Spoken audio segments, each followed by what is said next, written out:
Well, Mel McPherson is the former Channel 7 camerawoman who would bravely go where many wouldn't. She's perhaps most famous for capturing those iconic Sydney-Hobart race starts from on board the yachts before she just jumps off to be picked up by a follow boat. It's quite a moment every race. Wow, but lately Mel has switched her focus to another adventure, flipping houses.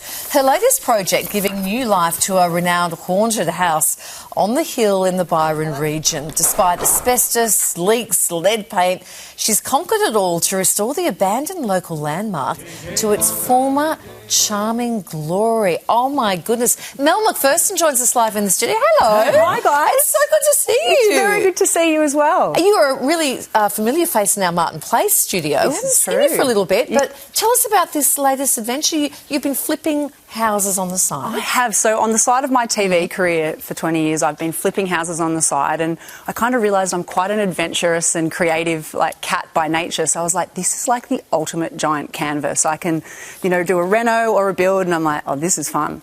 Wow. Okay, so this latest one, right, a local landmark in the Byron Shire, up near Mullumbimby, actually. Yes. How'd you stumble across it? And talk us through, when you first see a project, you go, how do I start with The this? moment when you go, you're going to be mine. Yeah. Well, let me tell you, it's known as the old haunted house on the hill. No one had lived in it since the 70s. It's 125 years old, and when you rocked up, you looked in the hallway. Every time it rained, there was waterfalls. Cows had fallen through the deck. And, you even had to be careful you didn't fall through the floor yourself. How appealing. How appealing. That's my home. So I rocked up during COVID to have a little look for my next project. And I think at the time, I just lost my dad to dementia. So I was pretty tender. I'd had a massive breakup, and I was like, I just need to find my next project to pour my heart and soul into and hold on to. So it was probably a bit of a life raft as well. And then I saw it, and I was like, I didn't even get to the end of the drive. I'm like, you're beautiful, I can see your beauty, I can see what you can be, and I'm going to save you. So what was the restoration process like? Because sometimes it's that fine line between, is there enough to save? And sometimes, how much did you end up having to replace? This is a very, very good question. Look, at times we were pulling snakes out by the tails from the roof sheets. No! Yeah, so Benny the builder, who was my mate, he's been helping me. He's in charge of snakes, I was in charge of spiders. We were peeling back rotten wood, and there's like live termites nests, and I'm like, what have I done? Like, have I just bought like a nightmare?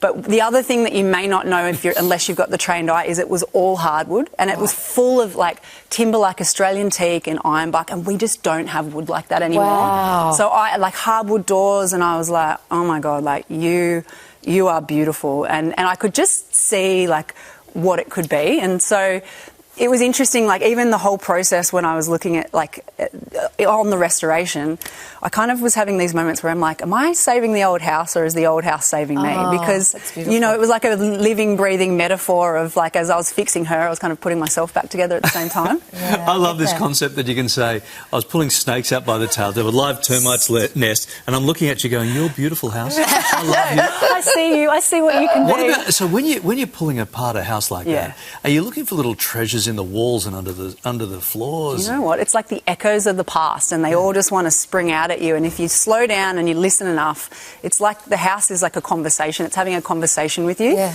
The favourite things I found were like rulers with like a little boy had inscribed his name on it, Floyd Bauer, and he was like born in 1920, and bricks from a brick factory that went bust in like 1898. And my favourite was like this pair of old shoes, which I've since learnt you put these shoes under the foundation. When you build a house, you put them under the foundation of a house. And the theory was it would ward away evil spirits. So a lot of people find these in Paddington at the moment.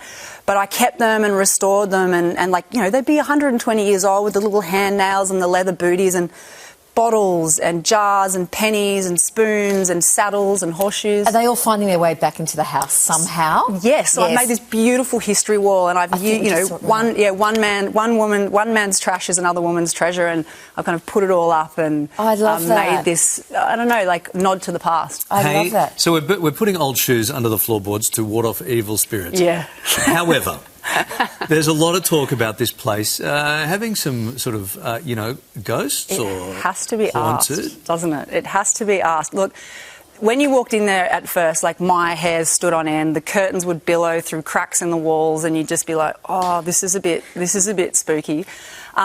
there were some sightings. Some of the tradies are like, I just heard footsteps in the hallway and there's no one there. Dogs got really spooked for no reason, that are always really, really calm. We did, the first night before I moved in, I was starting to get a little bit nervous. So I was like putting a message on the Byron community forum, and we're a colourful bunch, so you can imagine the responses. Sure.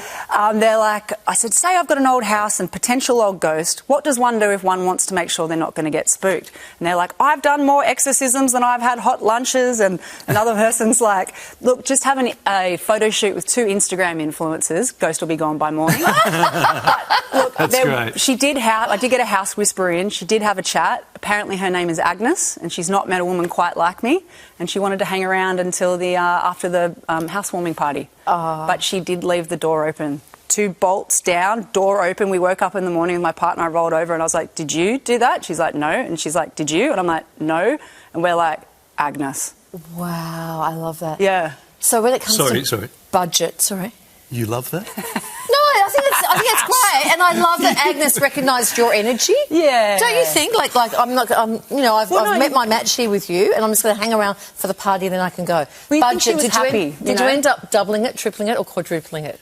What, with the house? With the budget? With the budget. With the renovation. So everyone knows that building costs have gone up the last 3 or 4 years exponentially.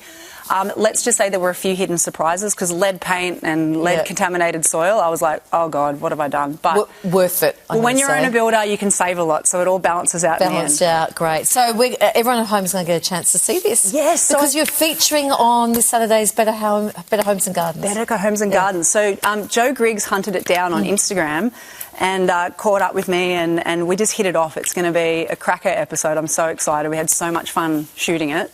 So, yeah, I think... but didn't you say just before you gave her the tip? I'm going to look into that, but being a camera woman too, you would have some great old footage of all your... So I shot the whole thing. Yeah. So I've been making a documentary about the whole restoration process, which is like super fun to put together, because a lot of people have been quite enchanted by the story. I think there's something that captures people's hearts about old things having a new lease of life, and whether that's a metaphor, if we're a bit down and out, or the dents that time leave on us, it's probably a metaphor for us as well as humans, isn't it? And one of the other features on Better Homes and Gardens, Agnes shows us how to unbolt a door without waking anybody up. It's going to be good. I wonder what her next magic trick will be. Hey, good to see you. It's fantastic. Congratulations, Mel. It's such a passion project, and it's just beautiful. You can catch the full renovation and house tour this Saturday, 7 p.m. on Better Homes and Gardens. What a treat. I left my Crocs under when you were building your house. Oh, fantastic. I put some Crocs under there for the next generation. Right, just to ward off the evil How's that working out? fairies. How's it right. working?